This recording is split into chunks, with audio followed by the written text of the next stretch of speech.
4 biophysical traits of cancer. These are common to all cancers. Again, I'll describe only one of the 4. These are in my book. And the first one is called the solid stress factor, or the physical stress factor of cancer. So what they did is they induced tumors in mice, and then they resected the tumor, removed the tumor surgically, and then they cut the tumor in half in the lab. And what happened to each half?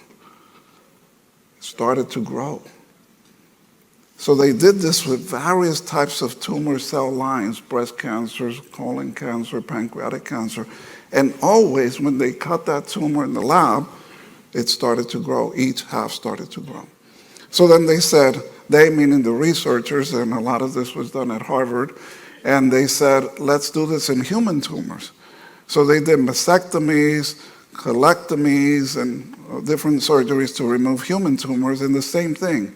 In the lab, they cut those tumors in half, and what happened? Each half started to grow. So they call this a solid stress or physical factor of cancer. That means if you stress a tumor by cutting into it, you're going to provoke its growth.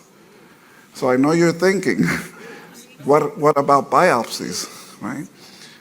I believe they stopped short of saying that in their publications because, they can't.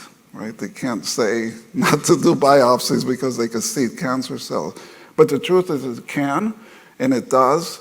I wrote an article years ago for the American College for the Advancement of Medicine, and the title was, Can Biopsies Spread Cancer? And my conclusion after review of so many papers was yes. And so be very mindful of biopsies. That's another big topic, but I wanted you to understand that the biopsies or cutting into a tumor has been shown to cause its growth. And I hear that from patients all the time. Doctor, after the biopsy, it just wasn't the same. That mass started to grow, the tumor started to grow. I had lymphatic progression after that. Okay.